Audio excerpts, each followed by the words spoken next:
Hey guys, welcome back to the channel. We're going to take a look at this card game. It's a solo card game. It says 1 to 2 players on the back here, but it's really a solo card game. Me and a friend played the 2-player. It's not really a 2-player game. So it's a solo game. So primarily, this is HERO Immortal King. There are 3 of these. This is the last one. This is the Den of Dementia. So there's a panda up here. So the rulebook is not great. I'm not a fan of how the cards are laid out. So I'm not a huge fan of this game. I've only played it the one time in the 2-player mode, which probably is worse than single player. But symbols instead of, it's like, they could have put some text on here. I'm not a fan of that. But what you're going to do in this game is gather your heroes. You pick 1 to 4. So you can pick all the heroes, or you can take 1. And reason being, so you can take Finna here, Fizzle, Aha, Bamboo. Or you can take a combination of each, and then the reason being you have a max of 5 cards to play the game. So you can take all 4 heroes and 1 equipment. You can take 1 hero and 4 equipment, and solo the dungeon with 1 hero, or you could take 2, let's split the equipment up, maybe 3, so on and so on. So we'll just grab like 2. We'll get 2 here, we'll take 3 equipment, you go face down, so the dungeon master does not see them. They'll be face down, these will be your heroes.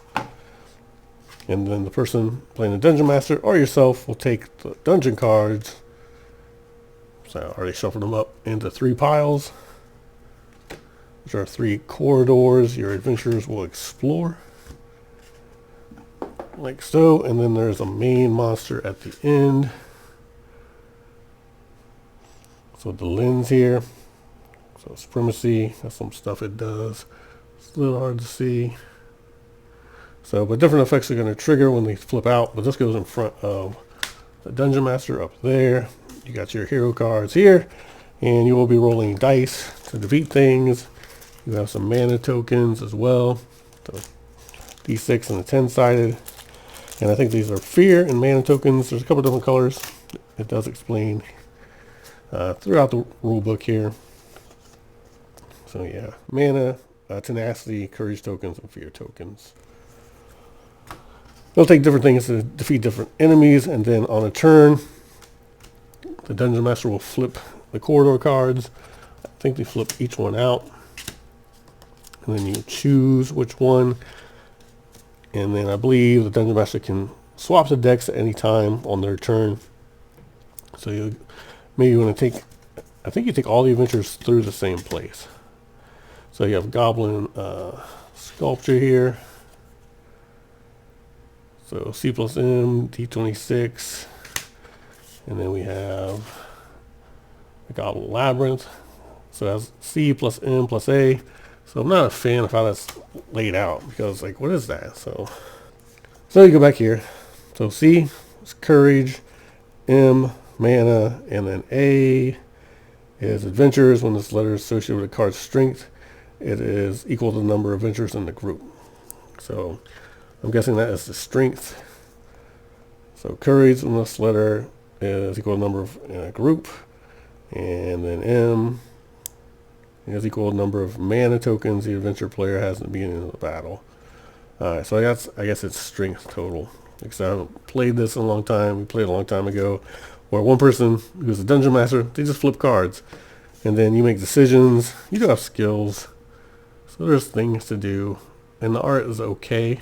It's definitely fantasy art. It's not bad, it's not great.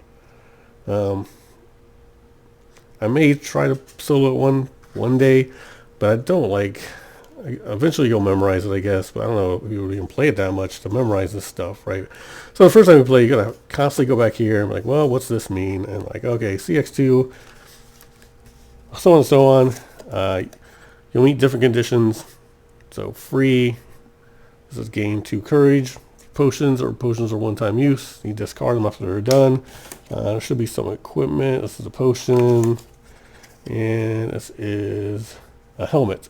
So once you get like a helmet or a piece of gear, it stays with your characters or your party. So you'll beat the dungeons, so on and so on. You'll flip out. You'll keep beating monsters. We'll do different things. So we have the Goblin Fanatic here, who has like bodyguard on his thing. So I'd have to look up what bodyguard does. Immunity 6, so maybe that's to poison. So it's a little tedious to start out with, to play it the first time.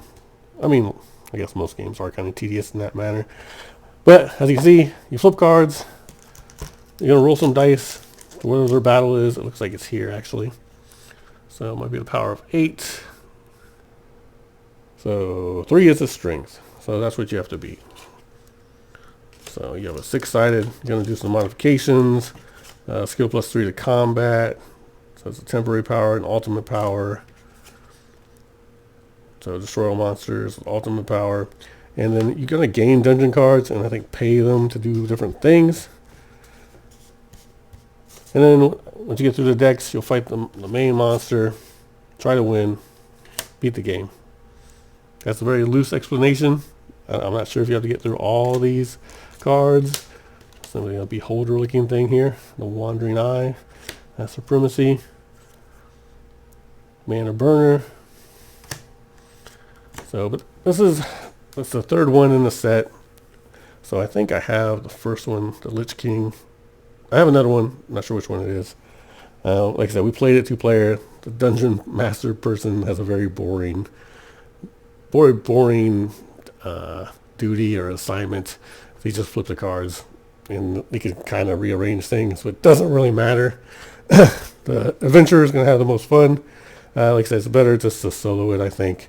Flip the cards yourself, go through the dungeons, check it out, see if you like it. Like I said, referring back to the book all the time is annoying. I don't like that at all. I think the cards have enough space to maybe explain things, maybe take a few things off, and then you could have some text on here, so you don't have to deal with that, because there's a lot of space down here. Just for bubble eyes, +1. You know, so immunity 6.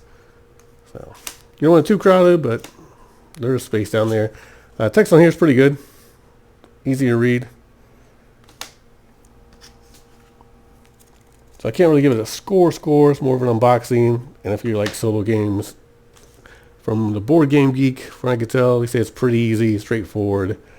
Flip cards, roll dice, beat the monsters, so on and so on. Which I like that aspect of a game. I don't like the card layouts as far as the text and symbols. Well, maybe I'll get around to it. And like I said, very loosely could call it 2-player.